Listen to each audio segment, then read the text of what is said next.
Okay, we're live now. I have some other people coming in though. Give us just 1 minute.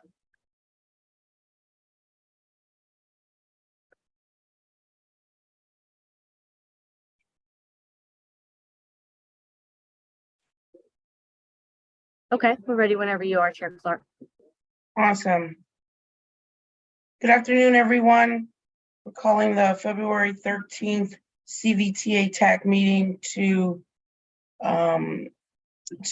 begin. Welcome, everyone. Ms. Firestone, if you could do the roll call and certification of a quorum. Yes, ma'am. Give me 1 second. Town of Ashland, Miss Amos. Here. Charles City County, Mr. Mitchell. Here. Miss Russell. Chesterfield County Vice Chair Smith. Here. Thank you, Miss Walker. Goochland County, Mr. Goyne. Here. Mr. Coleman. Hanover County, Mr. Vidunez. Mr. Flagg. Second, just checking. Henrico County, Mr. Ure. Here.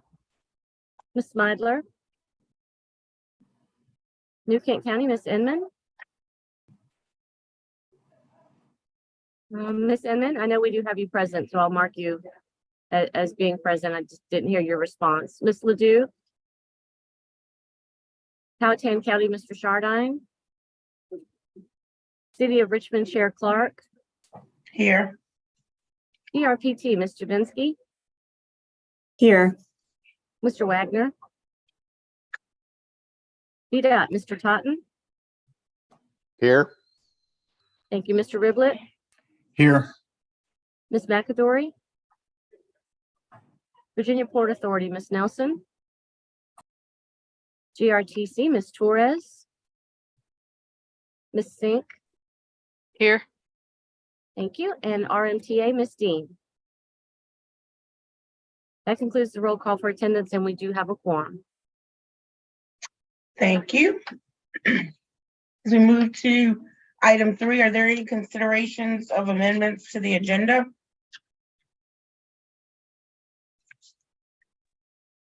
Hearing none, we'll move to item 4, approval of the January 9th, 2023 TAC meeting minutes. I move approval.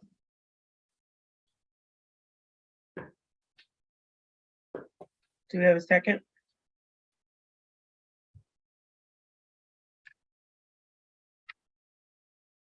Yeah, I'll second. This is Nora. Okay. Thank you. We have a motion and a second. All in favor, say aye. Aye. Aye. Aye. All opposed, say nay. This is Amy and I abstained because I wasn't. Hi, Amy. Hey, Dirona. Miss Clark. So good to see you. I was telling Miss Page, I was like, oh, you have Amy. Awesome.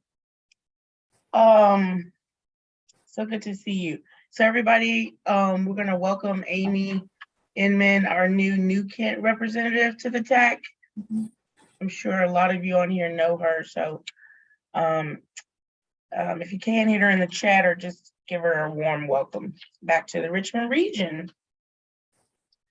We have item 5, which is public comment period. Ms. Firestone or Chet, do we have any comments? We do not. We haven't received any requests for anyone to speak.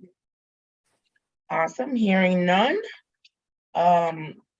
Members of the public, you can't comment in the contact Ms. Firestone if you do have a question, so that you can be acknowledged throughout the meeting. So with that, we're going to move to item 6, the chair's report. Just make that brief. I did give an update to the Finance Committee last Wednesday on the TAC. Reminder to all of the jurisdictions to please get in your second quarter expenditures for FY23, which was due February the 1st. And just a reminder, the expenditures are actual expenses, not purchase orders, not pending, but actual expenses that have, you pretty much have receipts for in your reporting. So if you have any of those questions, please refer those to Chet or any of the members that have submitted, and any questions. Does anyone have any questions on the quarterly expenditure reporting? Hearing none. We also talked about the Fall Line Trail spa agreement. So Eric, we're finalizing that review with CVTA legal in this jurisdiction. I know that format did get a little streamlined that most of our attorneys were accepting of. So we should be getting that spa agreement to the rest of the TAC for review once we get that final document. So we haven't forgotten that we are going to pass it along so that everyone, we can all approve the format in which the document that will be able to spend the regional dollars. And later in the conversation, we also updated on the smart scale round 5, but it's the item on the agenda. So we'll go over that in more detail. One of the other items that I talked about in that meeting, which is going to lead us up to our next agenda item, item 7, are localities requesting, really just requests that may have to do with the pledging of the regional dollars that the CVTA did as leveraging to our smart scale projects, and really the requirements that are in our policy that currently as they stand, it's the 2 years sitting on the project. But we've also seen some swapping, reprogramming, and then ultimately, what does that de-obligation look like? So we'll briefly touch on that in our project selection and allocation framework. But we definitely need to address that as the authority is kind of looking for some review and proposed updates to that framework. So we hopefully will have something to them, if not in March, then in April. They are okay with April. All right, with that, I am going to move to item 7. This is a request to redirect funds to Ashland Road DDI project. We were contacted about early February by our TAC member for Goochland County, and a letter was submitted. So I will turn it over to Austin to discuss this item, and then we can further talk about what TAC, TAC can have a conversation on this item, a discussion. Okay. Austin. Thank you, Ms. Clark.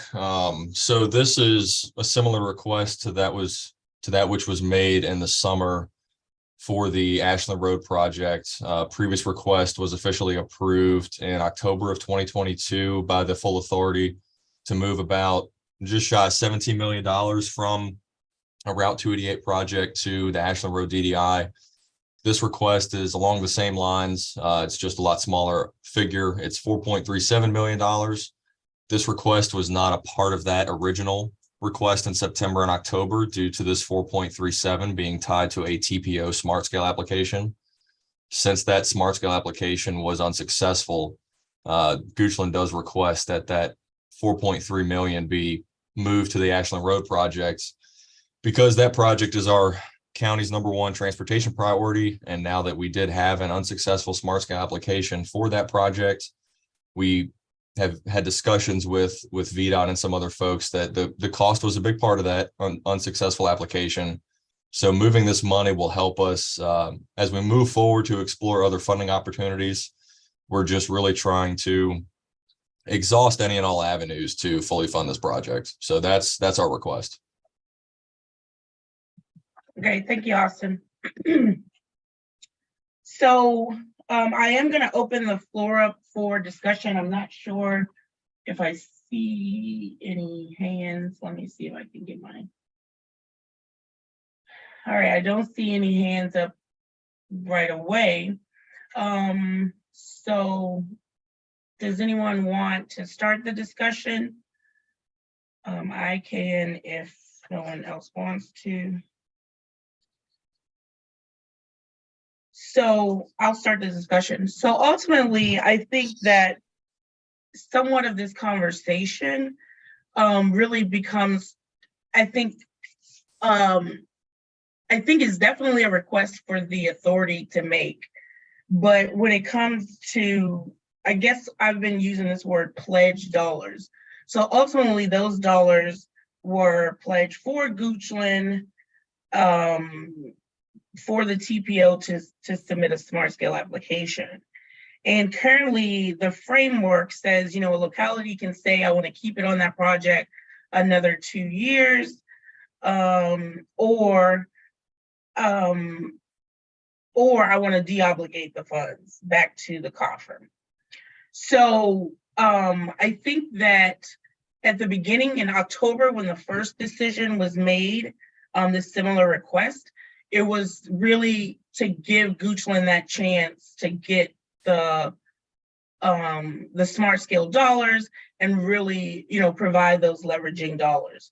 So I guess for me, the beginning of the conversation says, how do we treat pledged dollars that were pledged for leveraging as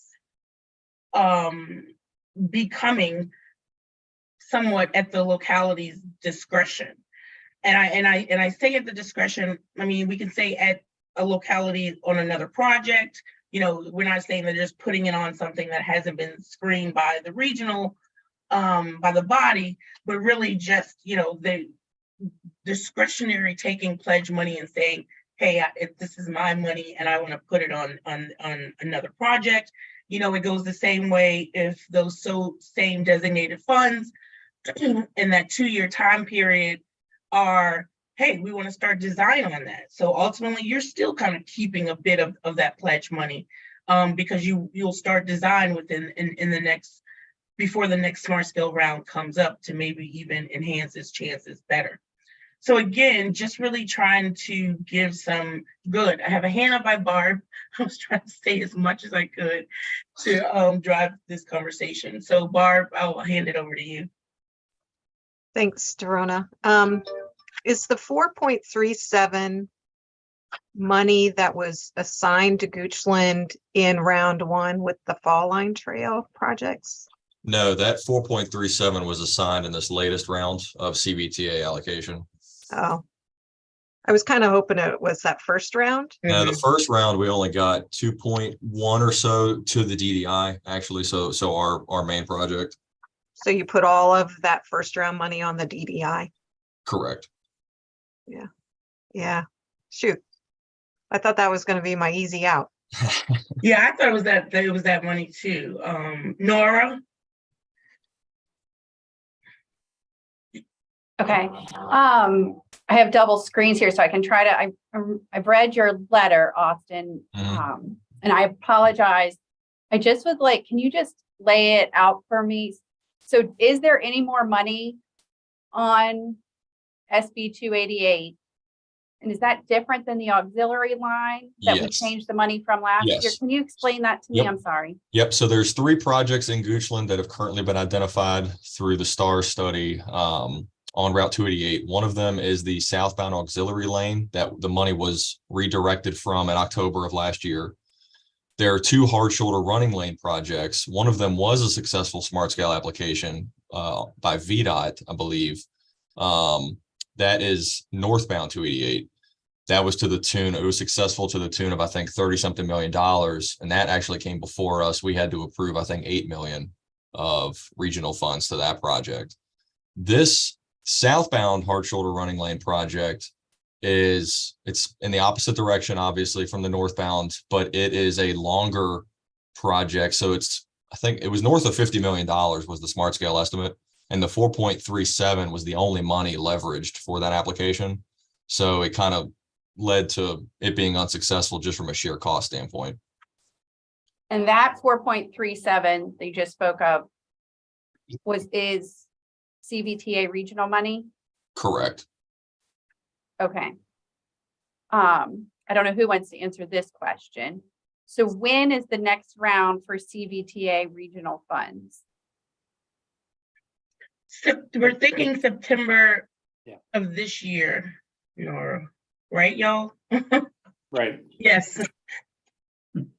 And so, Austin, next round for regional funding is September of next year. So Right. then we review it. So later 24, mid 24, you'd have this money. If we gave you this money today, if we transferred this money today, or I know we don't get to do anything, I understand that. If they transferred this money, what are you going to do with it between now and this time next year? So it helps our discussions with revenue sharing when we talk to our board and folks about, the revenue share is a max $10 million match, I believe. So our current gap on the project is $42 million based off the smart scale estimate. So I know $4 million is only about 10% of that, but it does go a long way to furthering discussions for revenue sharing and some other funding sources that we're planning to pursue in not only this coming cycle, but potentially as far out as a year or two from now. Okay, and I'm sorry to have one more question, again, maybe for the group.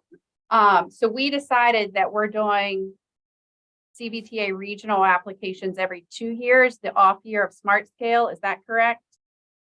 Head nod. Yes. Okay. So Goochland off the table.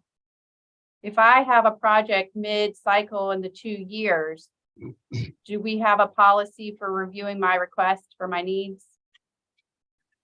That's my final question for now. And I guess the answer is no, we don't have a policy for the mid-cycle.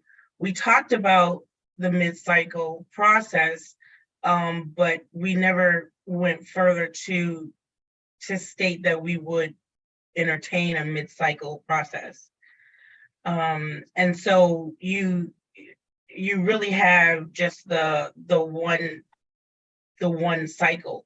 We talked about reviewing the cost of the projects for like project estimates and that to be done during that mid-cycle, but to not be introducing a new project mid-cycle. If that helps any, Nora. Awesome. So I'm going to keep it going. I have Joe, then Todd. Yes, so I'm really having a hard time just kind of following the math in terms of there's a lot that's stated in the letter, but I can't make it.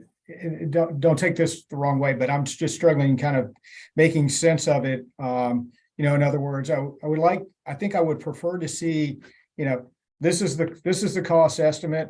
This is what's been committed. This is what the request is. This is where it's coming from. And this is what we would do with it. So I just, and maybe it could be me. So again, I don't take that the wrong way, Austin, but I just, I'm having a tough time following what the request is. Well, number one, apologies if the request isn't as clear as it should be. So I can run through some of that right now. The total cost estimate, what was that, Joe? I don't think, I think we would kind of need that in a spreadsheet or some type of format like that, really to understand it. Because there's a lot that's already been discussed, and quite frankly, my head's spinning trying to follow it. Okay. And Austin, I have one quick question before Todd. Yeah. Are any of the dollars on the DDI, are all of the dollars CVTA regional dollars that you have? Or are there local dollars or some other forms? At the time of Smart Scale application, it was 100% CVTA regional money that was leveraged. There are discussions, and this 4.3 has come up in discussions locally with our board and county administration about what, if anything, can we locally leverage that is pure tax revenue. Okay. Todd? Thank you, Madam Chair. So to help answer Nora's question, In the framework document under cost overruns, there's a sentence in there. It says requests outside of the normal application window are only accepted for construction phase when construction costs are over budget. So basically, if you have a project that is bid and you don't have enough funds, you can come back to the CVTA and ask for additional money outside of the normal 2-year funding cycle. So I think that answers your question, or the other thing looking at the framework document is talking about the leveraged funds, and I think you hit on this at the beginning of this discussion.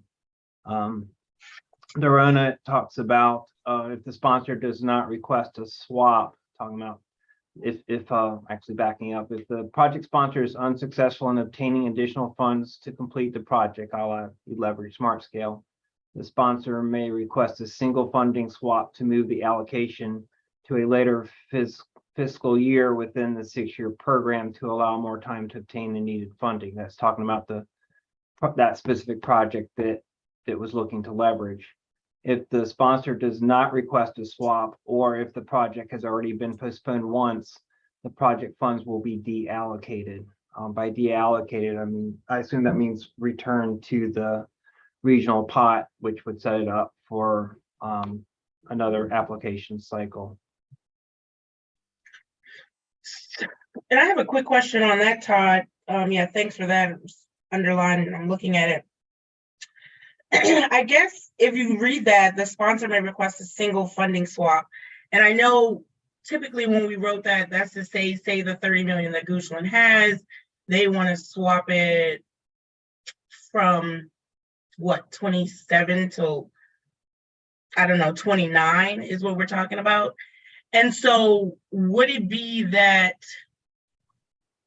potentially Goochland's ask, and I know this is then putting a stretch on it, their ask is those 3 pots of different regional money, and well, I don't want to say 3 pots of different regional, but the one that they originally put on to the DDI from Route 288, and now this one, could a request be with all 3 of those to roll them into 29? And I know you want to do it before then, Austin, but ultimately, staying within the rules, that would allow, it would say that you're trying to roll that to the next smart scale cycle.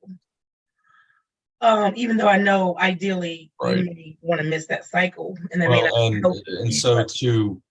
I guess Goochland's intent here is that, I guess based off the current guidelines, CVTA Regional as a whole has only been through 1 round of smart scale.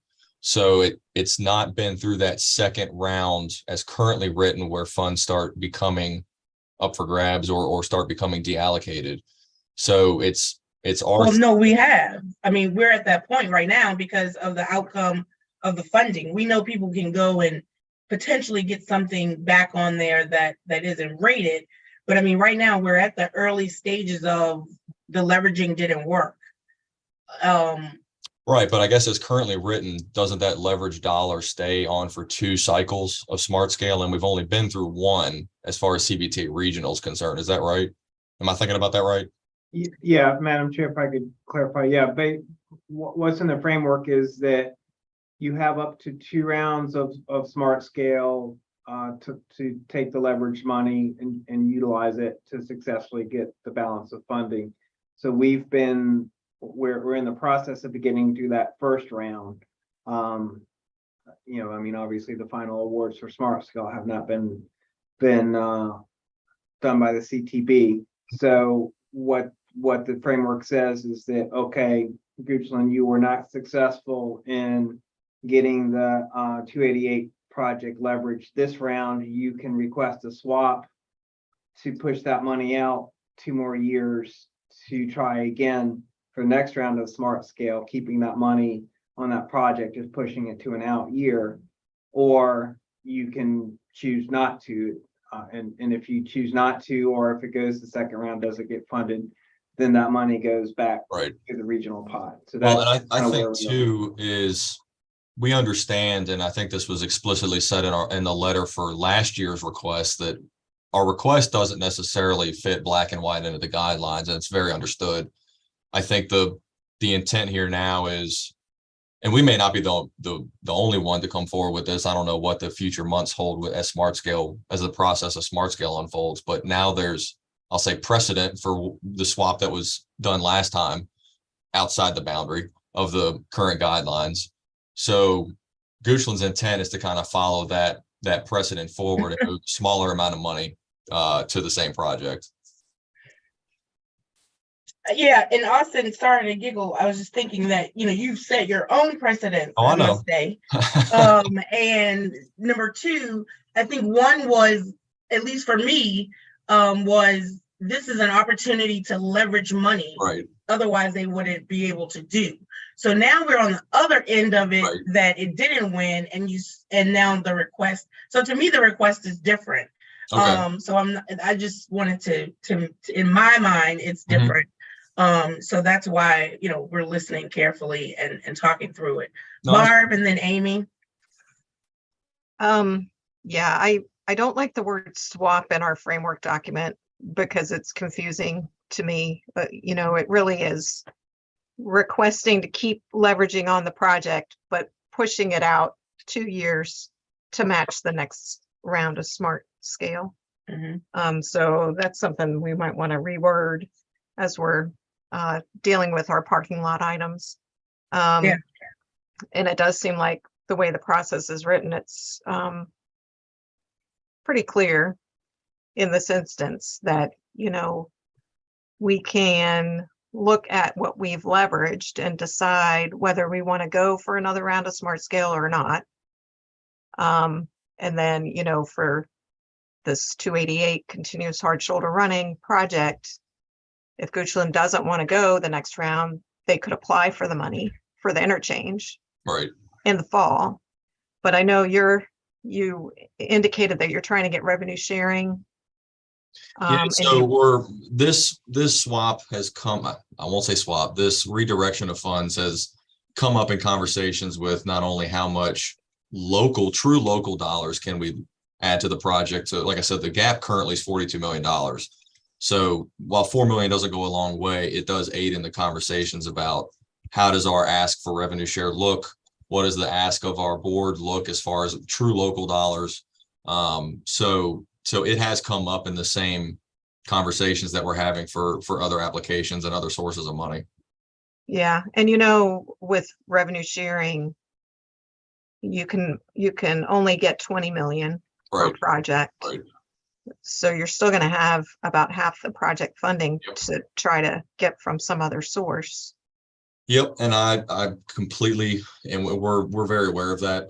Like I said, the phrase we've used a lot lately in house is we're turning over every couch cushion to look for loose change, and that's pretty much what we're doing here. Yeah. And just so everyone knows, revenue sharing pre-apps are due, I think, July 1, which doesn't line up with CVTA regional applications. But you could always use what local money you've got now to fund the PE part of it. Those are Yeah. conversations we're having as well. VDOT's actually given a notice to proceed on the IAR for this, working on doing the NEPA outside the normal PE process, and then cobbling together more or less, funds for doing at least 30% PE to know some of the unknowns and get kind of the costs at least down to a point where, we might not shave off 10 million, but be able to bring in some of those unknowns. Yeah, so you could do that. You could use the money you already have, go after revenue sharing, apply to get this money, additional money for the project this fall. And again, use it as match in revenue sharing in the next round. And your application for revenue sharing next round will be even better because you'll have an existing project. So I don't know that there's a real urgency for us to kind of bend the rules in the process. Yeah, to that point, I will say that the reason for the original request was our large economic development project, Project Rocky, and they're following this discussion with the interchange very, very closely. Their desire is obviously for the interchange to be fully funded as soon as possible and built as soon as possible because it helps their business interests. They want to see forward progress on the divergent diamond, and obviously we're as disappointed as we were on the outcome of Smart Scale, but understanding that it's a black and white kind of black box cost benefit analysis. So they are wanting to see some forward progress, and our conversations with them where we would come forward with this request. And at least in our thinking, Tyrone, I certainly understand where you're coming from, but I think in Goochland's thinking, it's along the same lines as our previous request. So that's why we're making it. Amy, Ms. Inman? Hello. Thank you. So I think some of my questions have been answered, which is what happens to the money, this 4.37 million, since that project didn't score for Smart Scale, then what happens to it? So I'm hearing that the money kind of continues to be allocated for Goochland to use to leverage in future applications. It could be Smart Scale, but it would have to be for the project they originally scoped, I guess, or originally applied for. Is that the understanding? Okay. So, Yes, yeah, that you have it. So when you're asking for it to be moved forward to another application period, is the intent to be on the same project? Yeah. Okay, but you've got the money there. All right, so my other thing is, could someone send me the framework document? I don't know that I have that. Oh, Sure. okay. And then I guess the other point, this is maybe just an observation or a comment, is that I think this really illustrates the situation that the rural communities have, right, with funding these large projects. And I know that you all are working diligently to try to address that, but I think this really does sort of, hit home, if you will, because, costs of projects are the same, whether they're in an urban or rural environment, right? So we're all in it together trying to improve our transportation and also leverage, what we can for economic development. So anyway, thank you. Thank you. Mhm. Todd? Thank you, Madam Chair. Question for Austin, and I know you said that basically they're looking for y'all to make progress on this project. Correct me if I'm wrong, I think VDOT will be administering the design and ultimate construction of the interchange. That's correct. So is there A, do you have enough funds?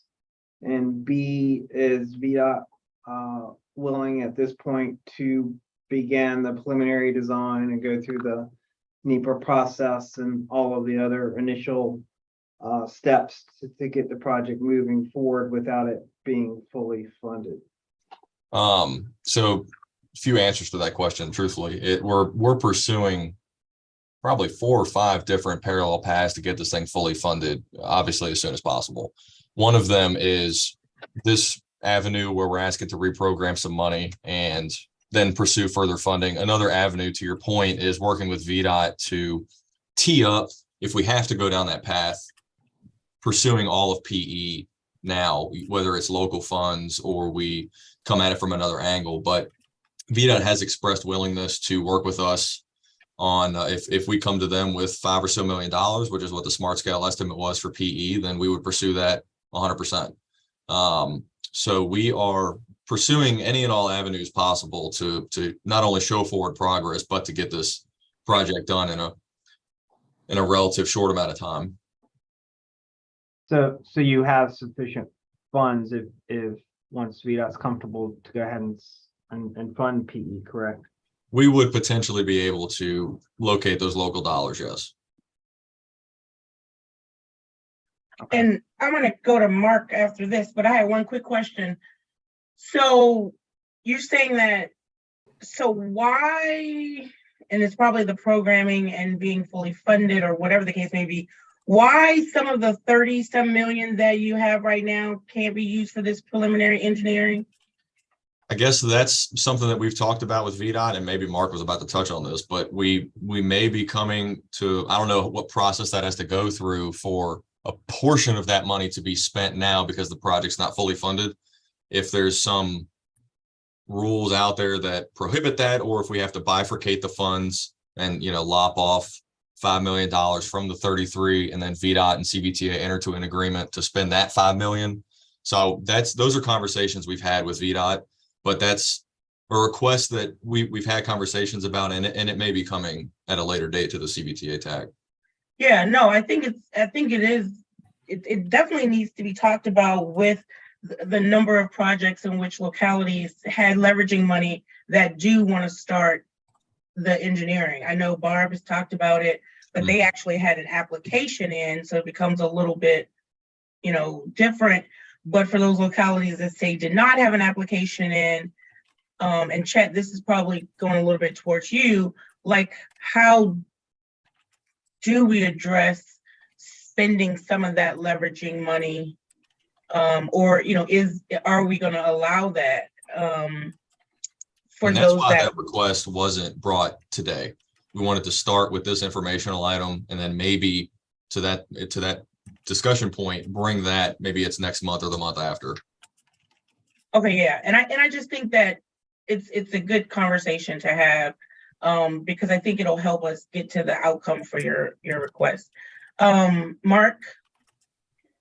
Yeah, Dorona, thank you. Just a couple of real quick clarification items. Austin had noted before that the IAR has been given a notice to proceed. You guys will probably remember that the IAR is actually funded independently with RSTP funds. So that has a UPC and a project and a deliverable 100% all its own. What we've also offered to Goochland County is to do something similar on the NEPA side. To create a UPC, we've given Austin an estimate of approximately $350,000, which we think is a conservative number, where we could do the same thing, where we do a NEPA study as a standalone study effort all on its own. And frankly, the IAR and the NEPA are the beginning steps of beginning PE now anyway, and we can certainly do both of them as standalone projects to be able to demonstrate moving forward and getting some of that homework done early. Okay, that's good to hear. Thank you, Mark. Barb? So I got lost. Someone said there was like 30 million on it. Right. So the Ashland Road DDI currently has 33.7 million leveraged from CVTA regional funds. Oh, okay. Oh, yeah, I was talking about, the existing CVTA. And what's the difference in getting this 5 and doing, engineering versus taking 5 from the 30? Well, yeah. So and that's what Mark was just. If you can only match 10 million in revenue sharing, you already have the 10 million in that 30 million. So that the revenue share discussion was, can we pull together from true local revenues $10 million to get a full $10 million match from revenue sharing? So it would be 33.7 plus 20. yeah, but you could go through the process to replace money that you're taking out of the 33 in the fall. There was like a timing ask for issue. more money in the fall from CVTA for the project, right? I mean, I can't see you not. Oh yeah, if we're at whether September, October, whenever that timeline opens up and we're not fully funded, then absolutely. I mean, this is going to be an ask, to be determined the amount. I guess to that point, we would ask at the same time, if this 4.3 is deallocated from I guess that would have to be a Goochland request as we deallocate the funds from the hard shoulder running lane. And then I guess there would need to be, I don't know what the word is I'm looking for, but like a resubmittal or application to the second round of CVTA regional. And yeah, you would be de-obligating on the good faith that they're going to give you that plus some more. Yeah, and I guess So that was what I was looking for. It was kind of with the understanding that 4.3 would be funneled to the DDI plus an additional ask of X. I don't know what that X is yet. And again, this conversation changes at least 3 times a week in the office as far as paths forward and what we need to do to get this project fully funded. It's all about getting this thing done as soon as possible. Obviously, we wish it was fully funded through Smart Scale. That would have been the simplest, cleanest solution, and we wouldn't be talking right now about those. But so and again, the phrase we use internally is we're turning over every couch cushion. And this money was, I'll say it's sitting out there because it was an unsuccessful Smart Scale app. So I couldn't not ask for this to happen, given the precedent that we so kindly set back in October. So here's my take on it. You've got the 33 million that you can pull 10 million out of to leverage in revenue sharing, to match in revenue sharing. Right. Timing wise, that all works out. Yep. 4.37 was not allocated to Goochland. It was allocated to a specific project. If you don't want to leverage that another time in Smart Scale, you can deallocate, but it goes in the pot, and you could apply for whatever money you want for the DDI in the fall. Nope. And I definitely understand all that. I think it's definitely a path, like I mentioned to Todd, we're pursuing multiple parallel paths here to get this thing fully funded. And one of them is to pursue future CVTA regional revenue sharing, any of the other pots. I would say that it seems, I think in this project specifically, we wouldn't want to take 10 of the 33 for our revenue share application, because we're only $10 million closer to the finish line than 20 million. So we're hoping that this 4 would be added on to up to. But you would apply, and you've got a bigger gap than just $4 million. Oh yeah, and we're very aware of that. Trust me. So it's just a matter of, make the request in the fall for whatever you're trying to get in CVTA regional. It is definitely not money that's allocated to a locality. We've got 10 million that we've leveraged on projects that I can't just go and move it to another one of our Chesterfield projects.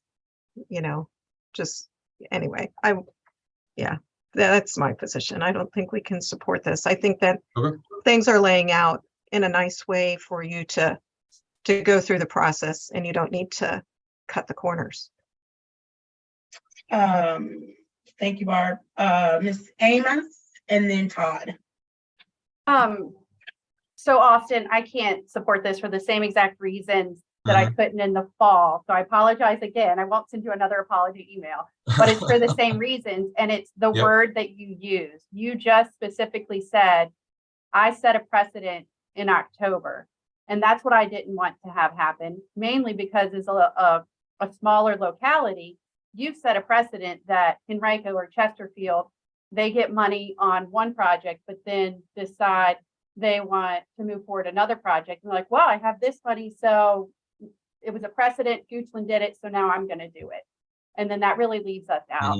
And so as much as I want this project and I'm excited, and maybe the board does what they did last time and they don't accept our recommendation, but I just can't feel good about supporting this because of the precedents that you mentioned. No, I understand. Todd. Nora, I don't know about Barb, but I will try not to take it personal that you called out Chesterfield and Henrico. I'm sorry. Let me call out Dirona too. But you guys honestly you'll have the big projects. I mean, no, I'm kidding. Your price tags are a lot bigger. So Austin, I would also, I guess, give you advice that it sounds like there was a lot of uncertainties on what the cost estimate for this project was, based on all the initial analysis. I think as you guys and VDOT work through the IMR and the other front end work for the project, you'll probably get more refined cost estimates, just as we have done so with the short pump effort. So what the number you have today may not be the number you have a year from now as you go through that process. So you may be back at square one trying to find more money if you use your current number. So there's value in putting the work in to get a more refined estimate. I think. All right, I don't see any more hands. This is a discussion item only. And Austin, definitely, let me know as we talk for the next meeting, if you do want it to be an action item. We can look to add that to the agenda. And I think when you call me about this item, it's clear direction from the finance committee, I think would be wanted before TAC makes a recommendation. Is that accurate? I am going to talk about the request Okay. at our next meeting. Because I know the order of meetings has been kind of swapped on us somehow.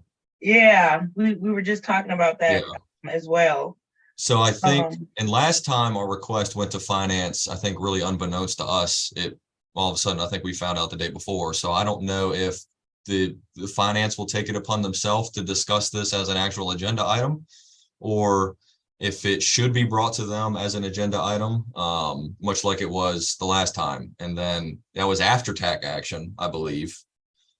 And then it went to the full authority after finance. So I'll take the lead from you and Chet on that aspect. Yeah, and I'll defer to Chet, because on my end, because we didn't act, TAC can't forward it as an action. But we do know that you have representatives that, authority members that have the power. I was going to talk about it in my report. Right. So it would be Chet and his interim director to see if it's going to get on, him being that interim director, to see if it's going to make it on the finance committee. So that'll be a conversation for you and Chet, Austin. Yeah, and I think in terms of, Austin, I'm happy to talk with you about that offline, but in terms of meeting schedules, I think this happened last year too. February and March were kind of strange in the scheduling with the second Monday and second Wednesday. And once we get to April, it'll be TAC first, finance second again, like we used to have. But it'll be the same order in March just because of the way the month is broken out. Okay. All right, we're going to move to item 8. Thank you, Austin, and everybody for your input. I'm going to turn it over to Chessa. And for the sake of time, I think, Chessa, you probably can move through it pretty good. Yeah, I think you teed me up perfectly. I think what I'm going to do is highlight the summary, and then we can dig back into the details as people want to discuss. So, welcome, Amy, back to the region. Let me tee up. So, share, Chessa, share screen. Yeah, that's right. Then I want to do screen 1. And you guys don't want to see my, you want to see, okay. All right, so CVTA regional, share. Y'all can see my screen? Yep. Okay, thank you. Okay.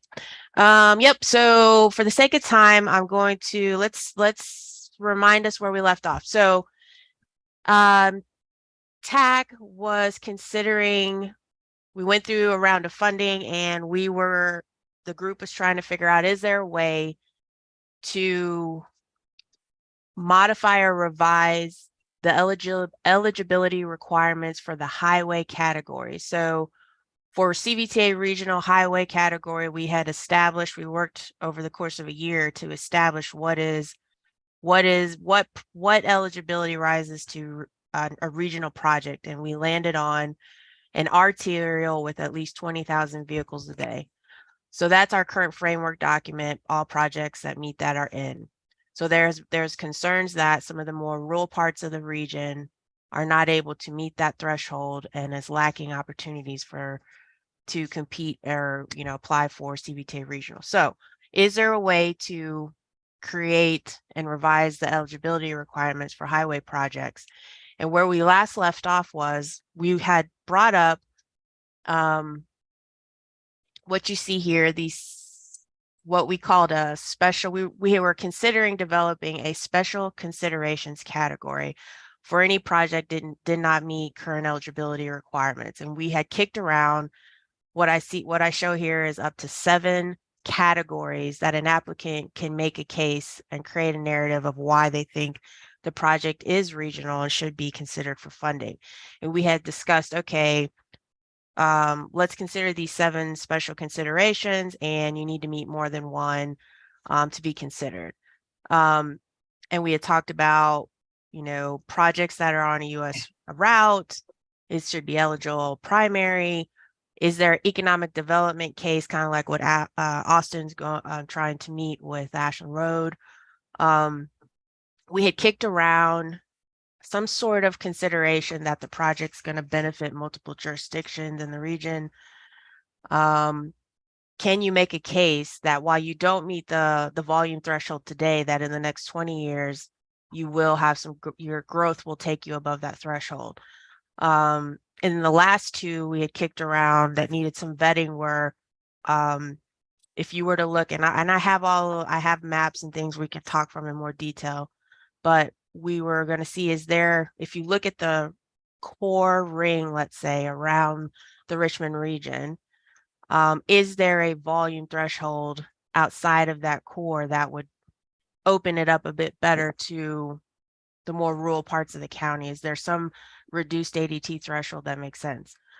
And then lastly, was there some relationship we could make to the volume of the on the road for the proposed project as it relates to the population that it's serving? So a ratio between traffic and the population of that area. Is there some threshold we could establish that relates to that? So before going through each one, and we can get into any of these as much as folks like, I think the recommendation that where we kind of landed as just vetting this, it is difficult to relax or revise or reduce eligibility such that you allow for the rural parts of the region to have a project, but you don't also open it up to the whole region.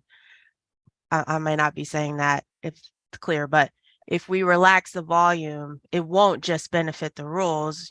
Henrico, Hanover, we all have rural parts of the county. So while there'll be more opportunities there, it's going to start to dilute that regional pot of money. And framework wise, and CVTA being established was to help us be able to get some of these most regional projects, I'll say, funded. And so how much do we open up eligibility for that pot of money and dilute that pot? So the recommendation that I would want to throw out to the group for consideration today is, rather than and as TAC, we're trying to get there from a data-driven perspective. So rather than push and pull on any number, how many of these numbered considerations 1 through 7, we could consider just allowing every applicant to submit one project that does not meet the framework eligibility as a way for folks to be considered for CVTA regional funding. Because, and we can get in any one of these 7. I don't know if y'all want to go through each one given time, but it becomes difficult to, again, establish a threshold that allows the rural parts of the region in, while not opening it up to everybody, when this pot is, I think everyone agrees, is meant to fund the most regional projects. So I'm open for where we go from here.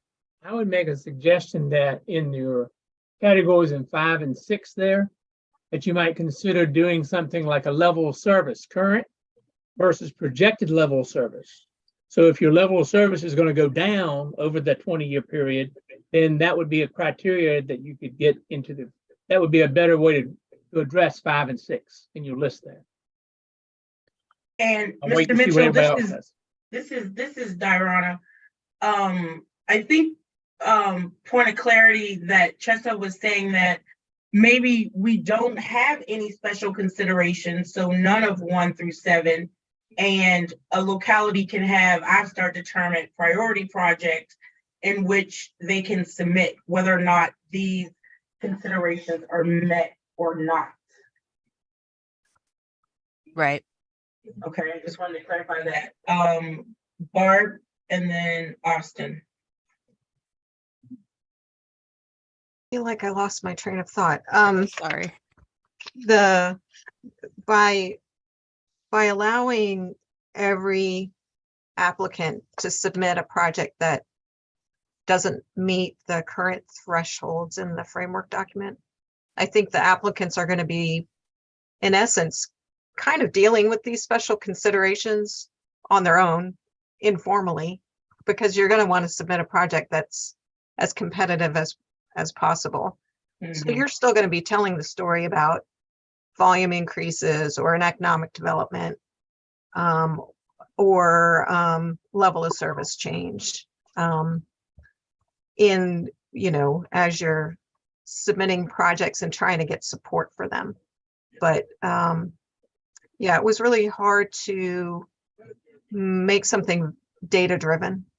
There was a lot of subjectivity in the special considerations. Thank you. That's all I- Austin, and then Ms. Inman. Yeah, one thing of clarification I want to ask is, with the 1 priority project, I like that term better than ineligible. Would that 1 project replace the current allotment or be included in the current allotment of applications, or would it be on top of? So my initial suggestion was, or consideration was, that it be included in your total number of apps. So Okay, everybody gets, the framework is written that based on the weighted votes, everyone gets twice their weighted votes. So we get 4 votes, so we get 8 apps, and we could use 1 of our 8. Okay. Yeah. my other thought with that is, could we consider having the number of priority applications be the inverse of that, where it's the less population you have, the more priority projects you get, where 6 or more apps, you get 1, less than that, you get 2 priority projects? I guess based off of our current list, as far as Goochland is concerned, if we get the Ashland Road DDI funded, one of our other interchanges, once we get the current slate of projects, we may struggle to fill 4 under the current guidelines unless they change significantly, kind of what we were maybe considering under the special considerations. So that's my reason for asking that. Me personally, I would just say that I think I'm really trying to hold, my suggestion would be to hold, and I keep thinking of it on a scale of regionality, right? If that's a word.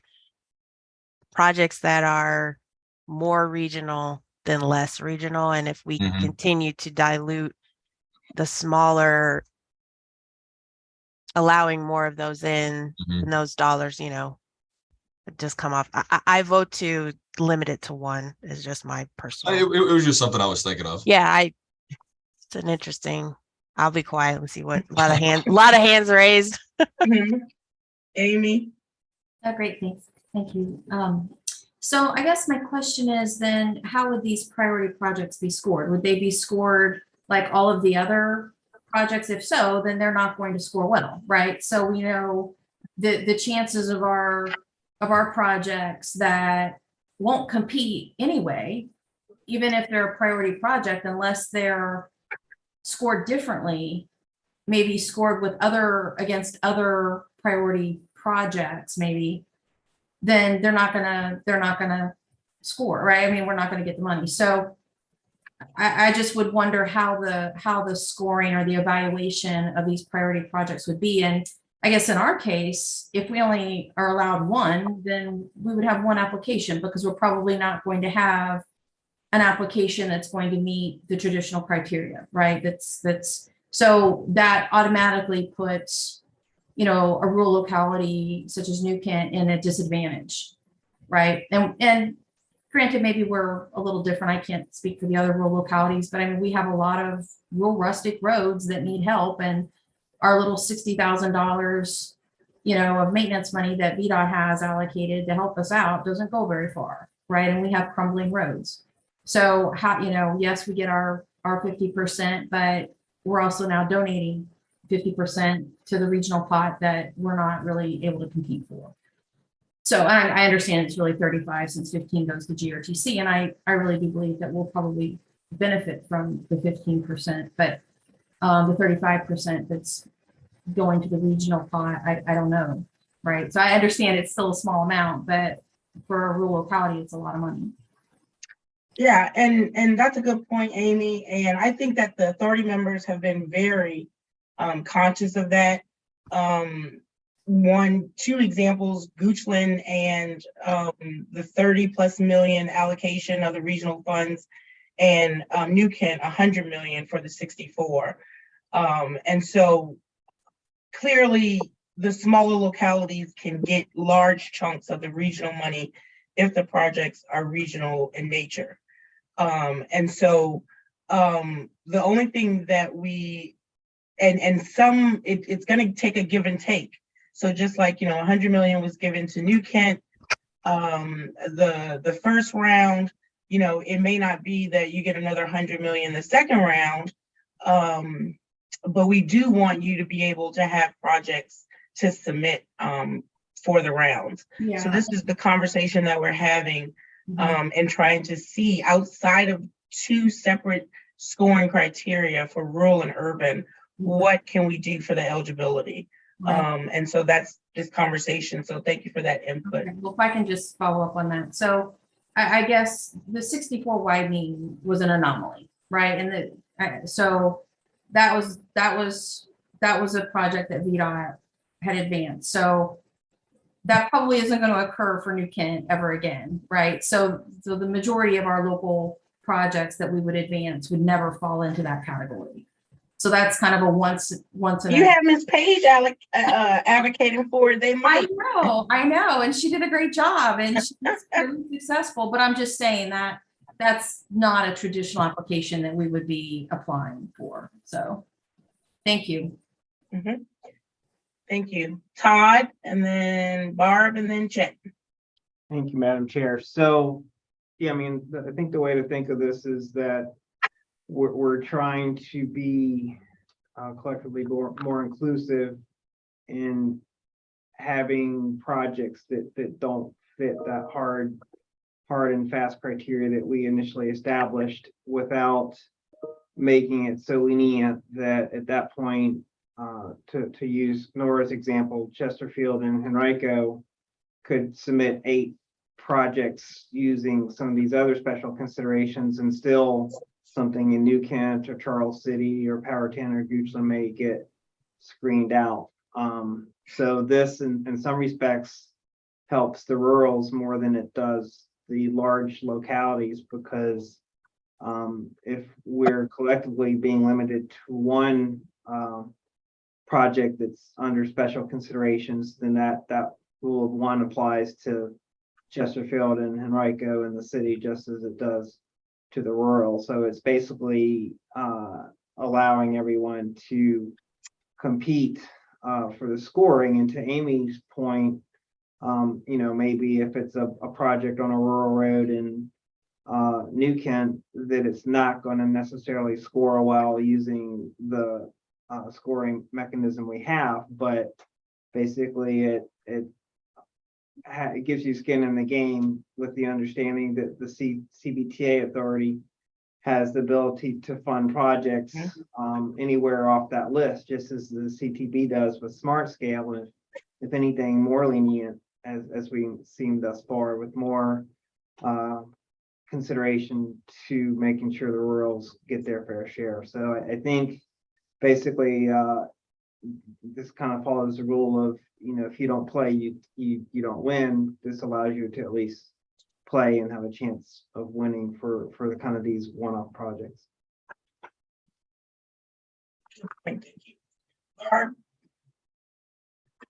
Yeah, I did want to point that out too, is that, you know, Amy's concerned about the scoring. It is a benefit cost score, you know, chances are the cost is going to be lower.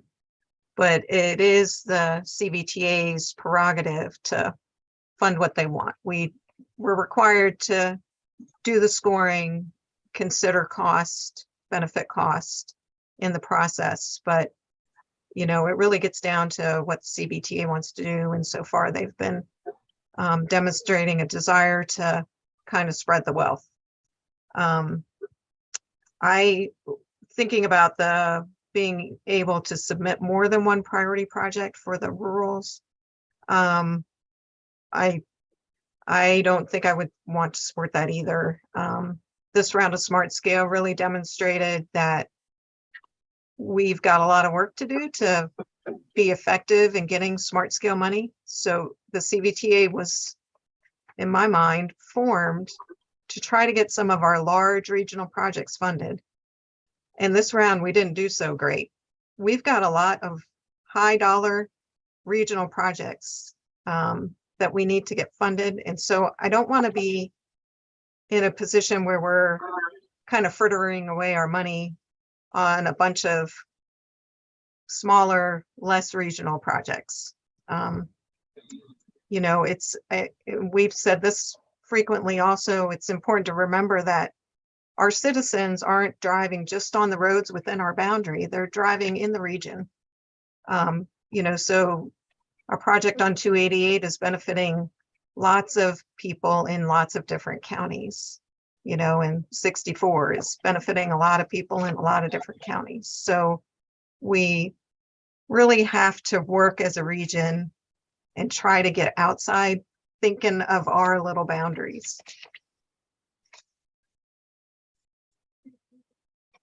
All right, thank you, Barb. We have Chet, Nora, and then Austin. Oh, wait, Chet is gone. No, I'm here. Oh, I just put okay. my hand down. Oh, okay, sorry, you moved once you put your hand down. I'm like, where'd he go? Okay, thank you, Dorna. I just really wanted to say that I don't have any disagreement with a lot of the opinions shared today, and I'm going to be the unpopular guy to reference the state code. The 35% regional that we're talking about is supposed to be benefiting the planning district. So it kind of follows on what Barb was just saying in terms of projects that have, you know, big impact. And for the 35%, that's kind of what the CVTA is supposed to be focusing on. So keeping the eyes on the prize and being competitive, not just, you know, against each other, but against the other regions in the state, and to be able to compete for federal money and everything else. That's the end game. And the framework and the scoring and all of the discussion that all the great discussion we've been having should be leading towards that kind of an outcome. So thank you. Yep, thanks, Chet, for that reminder. And just on that, will Ms. Firestone or yourself be sending Amy the CVTA Act and the bylaws if she hasn't had that already? Yes, I can send it to her. Okay, thank you. Yes. Because he's referencing the act when he did that. It's also on the website in the link that I put in the chat. Awesome, thank you. Thank you. I actually have the act and all of that. I don't think I had the framework agreement. Okay, good. Darwin sent it to me. Thank you. No problem. Okay, Nora and then Austin. So as you all may recall, and maybe some of the newer folks don't, I've been the squeaky annoying wheel that kept asking about this. And I have to give massive kudos to Barb and Chessa and the entire committee that worked on this recommendation. They have gone through all the hoops, bent in every way possible. And I think they've really come up with a great recommendation that doesn't go too far beyond the bounds of these should be regionally related projects. And I completely agree that the regional fund should be for regional projects, but still allows for the smaller localities to apply for projects that we think might have a regional impact, or at least have a very significant local impact, but that may not have met the very specific requirements originally set out. So I'm happy with the one. I'm fine with the one application. As you all know, if it was two, we'd have to find an application to fill out, and I don't need to fill out any more applications, but neither here nor there. I think it's a great recommendation. I think it's fair, as you said. If it were more, then every locality is applying for those. So big kudos, thank you, and happy to support this. Thanks, Nora. Austin? Yeah, I guess one final thought I've got on this is Goochland's always come at it from the standpoint of very much in agreement that there's larger projects that need to be taken care of. But at no time do we or think that any other county should become a donor county. So I think that's, Chet, you pointed out that the code states all the projects shall benefit the planning district. I just want to make sure that everybody at least has, I think, Todd, to your point, a chance to get some of the funds. So it's making sure that we have that, because that was a concern from our board when CVTA was originally pitched and formed, that Goochland would never see $1. And we've been actually very successful, thankfully, through the CVTA process. But it's about, once Goochland runs out of the projects we have on tap, as current guidelines dictate, we would have no projects. So we would then become a donor county. So it's just about making sure that we think proactively. I know that's a word that doesn't get thrown around that often in the transportation world, but being as proactive as we can. Thank you, Austin.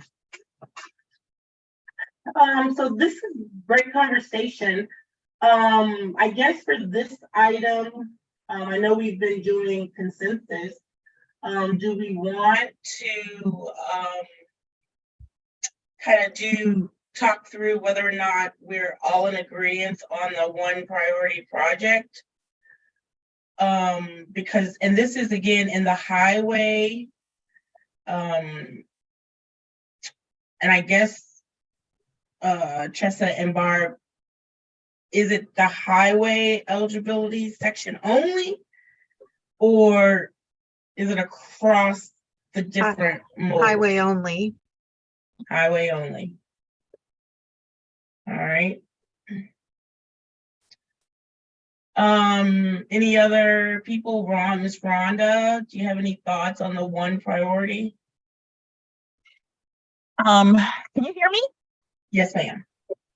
Okay. So I don't know if you saw my hand kept going up and down, and as I was listening to the comments from our counterparts in rural communities, Nora and Amy, and Chessa's responses, my questions were answered. And so thank you, ladies. I appreciate that. And then I just wanted to share a scenario for our small community. We had two projects that we believe have significant local impact from an economic development perspective. And then when we submitted them, what happened, and Chet, correct me if I'm misstating anything, they didn't meet the regional guidelines, and so they never made it to consideration for funding. And so it's from that sphere that I was looking at the criteria and thinking about those specific projects, Wilcox Neck Road and Roxbury Road, to see if they would meet any of the special criteria. And I think what the submitting one project does for us is it allows us to put one project up for consideration, and it might take us several cycles to get one considered, but I think we can live with it. And so I'm happy to also support it. Oh, good. Yeah, I called you back. We didn't connect, but yeah. I was a little, yeah. And, I was going to show the maps again and, talk about economic development cases and thresholds for square footage and all these things. And I'm like, it's just easier and it gets at the intent. And I think it compromises just enough for everybody. And then it puts it on the authority to do the hard work of working together as a region and see if everyone can get a win. but at least we wouldn't hold up that process on just getting something into for discussion. So Awesome. And check I'm out, so excited. I would recommend, maybe that was some of Austin's too, if we can say one priority project versus Yeah. ineligible. Yeah, Dirona checked me on that real quick. I agree that we should have more of a positive title for those projects. And we'll call them priority projects or not ineligible, but we'll Awesome. yeah. And I think, so again, I think that we have majority consensus. We do have another question, Ms. Inman? Oh, I was just, is this an action item for today? No. Okay. Thank you. Is that your only question, Amy? Yeah. Okay, good. So what I'm gonna suggest, I know that we talked about the smart scale every other year. Tressa and Barb, if we could put together the set of recommendations from the parking lot items, and I think we can take a vote on that collective amount. So I know I think there may only be 2 or 3. I was gonna say, yeah, there's probably only a couple of items. And not right, and not the vote right now, but when we come, we're gonna have to bring this process to this annual review has concluded. And so what items are we going to suggest or recommend updates and changes to? And I know with this one item for the highway eligibility, mostly under the bridge, we need to go ahead and try to touch on at our next meeting any remaining. So maybe we want to clean up some of the swapping language and some of those things. So we could take a stab at that to bring to our next meeting. I think that would begin to at least get us some of our recommendations for this annual review. And for Amy and Austin, I know Austin's probably aware, he's been in there long enough. We do right now have, we state that, you know, we will review this document annually as we're in the infancy of the authority, and trying to really make sure that we are meeting the needs of the members, as well as, you know, getting the direction right from the authority. So we will revisit this again. So again, nothing is all the way set in stone. I do have Chet hand up. Yes, thanks, Madam Chair. Just a suggestion on how to best to move forward. I think it will be worthwhile. It looks like we'll have this back for the TAC review next month, which means we'll be back on schedule for the regular sequence in April for TAC to make a recommendation and then go through finance the week after in April. So my suggestion is that we work up just a couple simple slides that give an overview of the changes, and then have a red line of the existing framework with what's actually going to be swapped out in terms of language. And notice I said swapped. Sorry. All the changes just for the minutia, so that the finance committee understands the breadth of the recommendation. Yeah, So we can work on that after next month's meeting, I guess. and Chessa, so again, I think the remaining is again that language. I guess I don't know if we want to bring it up for. Are we going to say that TAC recommends that the 2-year remains for the smart scale? We do want to have that conversation. As I know the CVTA chair, thanks, Rhonda, that the CVTA chair has mentioned, you know, like, how do we deal with these funds that didn't score well on smart scale?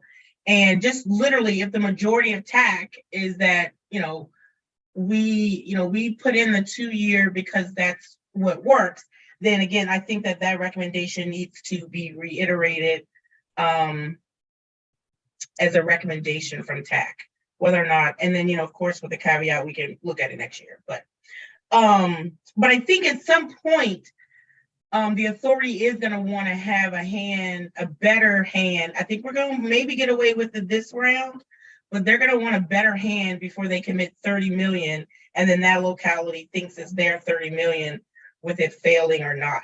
So we might as well kind of get our brains that we have to figure out a process in which either it's used for leveraging or it's not, that language isn't used and it's just for your, the locality's request for this project. I just think that we were using leveraging as if it could be put in back into the pot, which we know it's supposed to, but then once you get it allocated from CVTA regional, nobody wants to hand it over, hand it back. And it's just, I guess it's just what it is. So right now that leans on the 2-year, and whether or not every time the CVTA commits a large bulk of money, that indeed they won't be getting it back. We have to be clear to them that is what the intention is, or we're going to have a process in which it does go back to the authority when applications don't work out. So I just want to throw that out there. So that will be up for TAC to discuss next month. Yeah, we need to touch on it. And like I said, I know from us, we're because we started it with the 2 years, the city, we feel comfortable with that. But like I said, because of the CVTA chair bringing it up on how a project just didn't do well, why are we keeping our money on it? Right. And so Or right if you now, have the to right buy, or if you stance have, with the locality is to have to deobligate it. Is there any other thing that causes that deobligation to occur that's not with the locality, but actually with the authority? It's our leverage money. It comes all back to the pot once it fails. And it may not be after the first, they may not do it right when the smart skill comes out, but maybe right at the CTV action when it's not gonna, and then whether or not we still want to stay with the 2 years and we can get them to agree with us, or whatever else, we can come up with in a discussion that they might say to us. Are y'all, do you understand what I'm saying? Mhm. A little bit. Okay, good. Yeah, are we gonna hold leveraging for 2 rounds of smart scale, or release it after an unsuccessful round, if you will? Yeah. And we have to answer that this review period. Yeah. And just me, I know I want to keep it two, but maybe, we'll have to go through that. And then even though the TAC may make a recommendation, they may have their own opinion. All right, so do you have enough guidance on that, Jessa? Barb? Yeah, I think next month, that's a whole discussion right there on the leveraging. So, And Miles has already kind of put together some, some tools. Yeah, exactly. I think that'll be really helpful in us being able to kind of come to some conclusions. Yeah. And of course, all of us, when we first saw that colorful table, it was like, wait a minute, what are you telling them? That they can have my money back? But anyway, so I think, yeah, that'll be a good conversation. All right, for the sake of time, oh Lord, we're gonna have to start making these meetings longer. Why? We have the smart scale, the next item. If there's no further questions on this, we'll bring this back up at our next meeting. But right now it's item 9, the smart scale recommendations review. I don't know if any of you were able to catch it on the finance committee, but Miles did a great presentation on that, and Chet will pick up from there. Yes, thank you. Actually, this probably would have been helpful in the discussion with Austin earlier. But this is a summary of all the smart scale applications sorted by sponsor. Starting with Ashland at the top of page 1 and going all the way through to the TPO at the bottom of the last page. From left to right, it goes through pretty simply the project title, the year of expenditure estimate, the round 5 project score, benefit score, and benefit cost score from Chet, smart.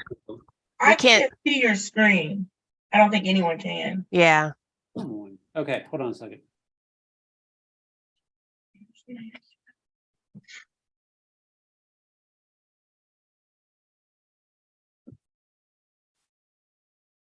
Okay, it seems to be locked.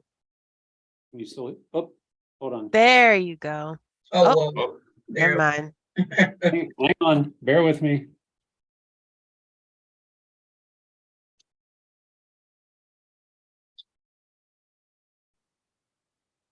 Can you see that? Yes. Yes. Okay. Okay, hopefully this sticks. Okay, so as I mentioned, going from left to right, the project title, the darker blue is purplish, two columns are the scores, the benefit score and the BC score from Smart Scale from round 5 only.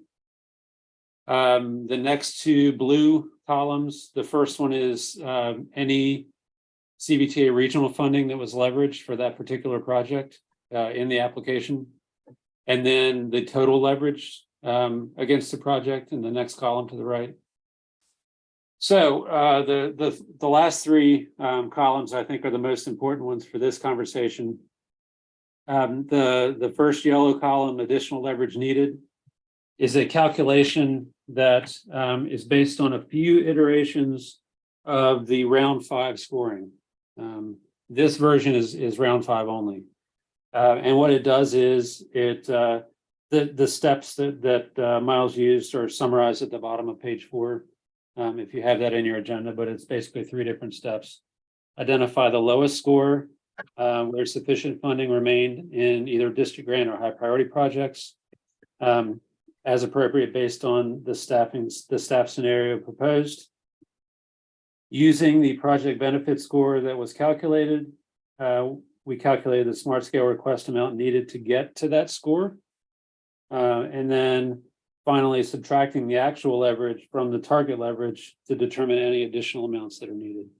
So for an example, let's go look at the Ashland Road DDI. So third row from the bottom of the first page, benefit score of 6.36. The total cost or the total price needed at year of expenditure was almost $76 million. There were, as Austin mentioned, 33.7 million leveraged through regional CVTA.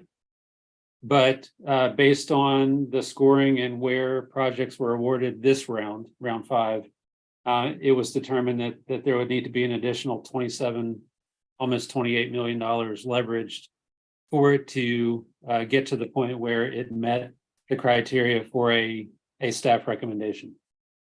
So these calculations are all based on what was recommended this round and what wasn't recommended this round, and how that broke out with the benefit scores and the amounts that were requested. The next column is the return on investment for particular projects. And then the last column is whether it was a staff recommendation, a VDOT staff recommendation for it to be funded through this round of Smart Scale. So this is basically a good, we'll call it a back of the napkin exercise to see where a project fit, and to see for those projects that were leveraged using regional CVTA money, was that amount in the ballpark or not, in terms of being able to get it to actual award based on this round. I think Miles is with us, and we're working on another, like, more refined multi-iteration tool to look at all the rounds of Smart Scale and how things have changed over time based on what the project criteria were and everything else. But that's only as useful as knowing what the scoring is going to be for that particular round. So when they go through and VDOT changes round 6 scoring criteria, that may impact how well we're able to use this current tool to see what the success rate will be. I think the general outcomes that we saw based on leveraging from funds this round were that those projects that were able to leverage and were awarded CVTA regional money saw a market increase in actual success rates. almost 34% versus 20 something percent, 25% for non-leveraged projects. And that's kind of something we're going to go through in more detail over the next few weeks as we try to better understand the outcomes of this round of smart scale and what it actually means. That's a very quick overview, Madam Chair. If there are detailed questions, we can get into that now, but I know there's also an interest in watching the time and coming back to this. There'll be additional discussion through CVTA TAC and the authority and the finance committee and everybody else. Yeah, and I'll quickly say, I do see your hand, Austin. One of the things that I did find beneficial from the table was really seeing what was leveraged or what would be needed to be leveraged and really what the dollar amount of the smart scale contribution would be when you look at the larger projects. So I'm not sure, because Chet, was it like with the Goochland project where it would clear by the time you put in the 27 additional leveraging, it would be what, 10 to 14 million that smart scale was giving to a,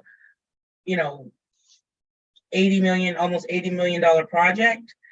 So that was just something that kind of enlightened me, and that definitely says that, along with smart scale, you have to diversify your grant sources or your funding sources, because smart scale and CVTA are not going to be your end all in some cases when it comes to these projects.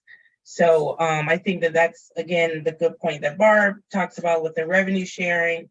And while it has its constraints, it is still another, grant or revenue source. So that was one of the outcomes that I saw. Austin and then Todd. Can you explain the ROI target leverage column? I just don't understand what revenue is being, or return here is being calculated. Sure, this is Miles. I'll jump in to answer. So the calculation there was essentially total project cost minus leverage. In this case, it would be the leverage at the amount that would be needed to have been successful over the leverage, I guess it is. So it's basically how much outside money are we getting for the money that we put in. So effectively, I think that's at 0.27. I'm sorry, I'm not. Yeah, the DDI is is at 0.24. So that's basically for every dollar that the CVTA would need to put in, or outside funding sources would need to be putting in, you would get back 27 cents. So effectively, or 24 cents. So effectively, you're funding, 80% of the project outside. Okay. All right. Thank you. Yeah. Todd. Thank you, Madam Chair. Miles, thank you for your work on this one. Quick question: did you factor in the scores for the project based on which pot they were eligible for, since there was a different funding level for the high priority versus the district grant in terms of where those cutoffs were? Yes, so we worked through the process for all of the locality projects first and went through the district grant pot. And then we did the GRTC, TPO, and PDC applications separately. So if you'll look, it's not on there, but the cutoffs for most of those was like 7.2 as opposed to 4.3 or somewhere around there for the district grant applications. Thank you, yes. And if I may just add, as Chet mentioned, this is an ongoing project of ours. So this is kind of the first iteration of it. So this is likely to change slightly as we start evolving it more and adding in extra rounds of smart scale. But the idea is to develop something that we can use moving forward for all our applications. So it's not as much of a stab in the dark, that we'll have a little bit more data to go on as we're developing leverage and possible thresholds for what we should be funding as a leveraged application. Yeah, I Madam really Chair, appreciate that, you guys. Thanks, Barb. Sorry, I just started talking.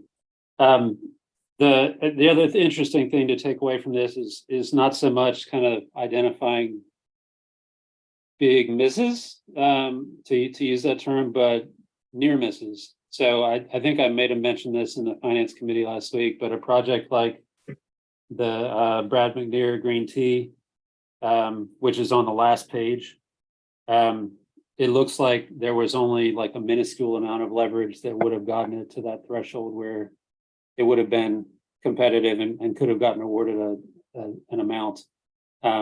So using this to kind of identify, oh, we were right there.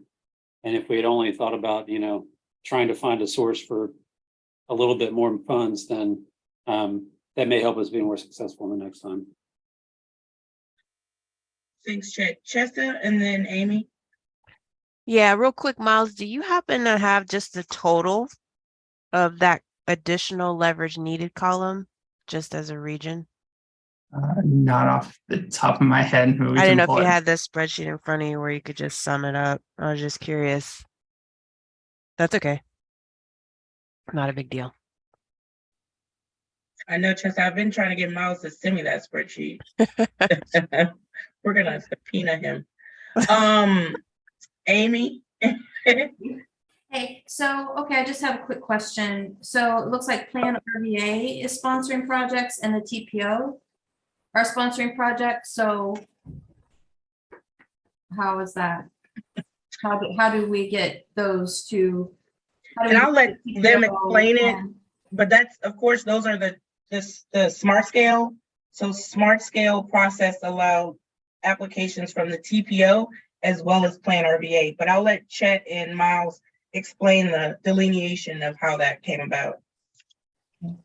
Yeah, that's right, Madam Chair. You got it.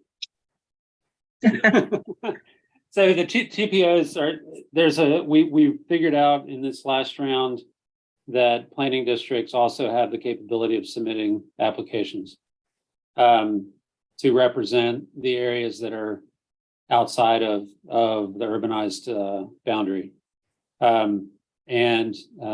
We were able to do that as planning district 15 and took advantage this time around and got some success out of it. So it enables us to add 4 more applications to our allowed quota. Okay, so just as a follow-up, so that's between Plan RVA and the TPO. So what is the selection process for determining which applications get, I guess, submitted through the TPO and through Plan RVA? I can take that one. Go for it, Miles. So, the process that we went through this past round, and it's pretty similar to what we've done in previous rounds, was we identified at the staff level applications or potential projects that had been previously submitted through either CVTA regional or through previous rounds of smart scale that we thought would be good candidates and are also included in the long range regional plan. So that was kind of the starting point. Then it went through the TAC at the TPO level to identify the priority projects from the localities as well. So we did some swapping, moving projects around. And we wound up with a list that was, I forget at the end, but it was 16 or 17 projects.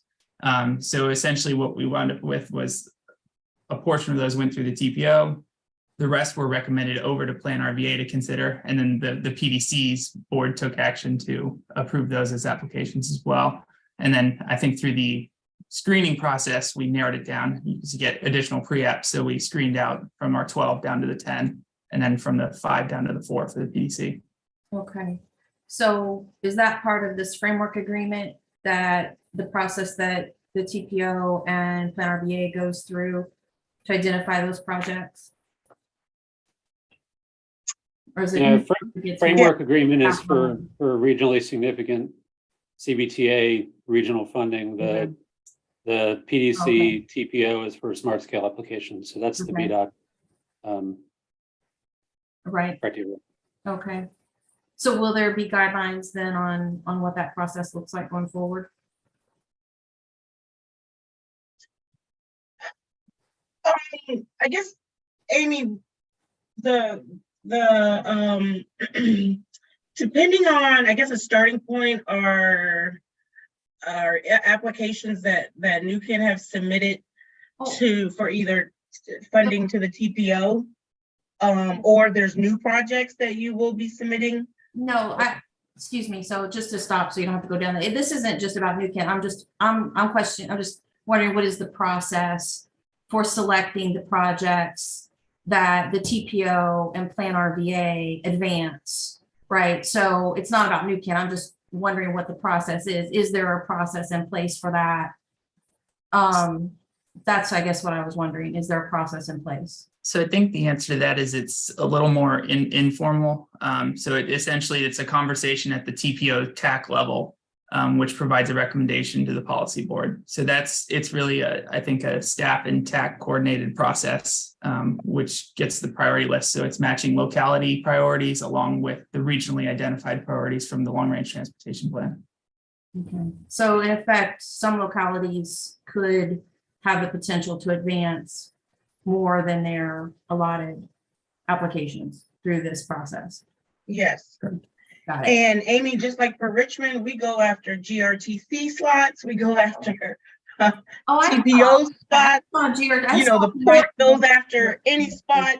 So it's really whomever you can get to submit your application, is how that submittal process goes. And the Plan RVA, that was kind of new to us, and we were happy about that because it was additional applications that others could submit. Yeah. But yeah, we just kind of, the projects, like you said, pooled around from those different areas, and the TPO TAC took a look at it to see did they align with the localities, and then we did the pre-applications and so forth. So yeah, that will happen every time, I'm assuming, in the future for the smart scale process, application submittal. Okay, great, thank you. No problem. All right, do we have any more questions? This has been a long meeting as usual, and I'm starting to think it's me, but I'm like, It's you, Diana. it can't be. I'm not the one who I'm like, Your rain has come when there's lots going on. That's what it is. Dorna, I remember when I was chair, we usually had like 1 hour meetings. I know, Todd. So I'm like, what am I doing wrong? I'm gonna start not. You're too collaborative. I know, I do. I want to hear everything. So again, that was kind of the smart scale conversation. Does any of our TAC members have any additional comments as we're on item 10 of the agenda? Hearing none. Our next meeting is March the 13th, 2023. And again, seeing no hands, no questions, this meeting is adjourned. Bye.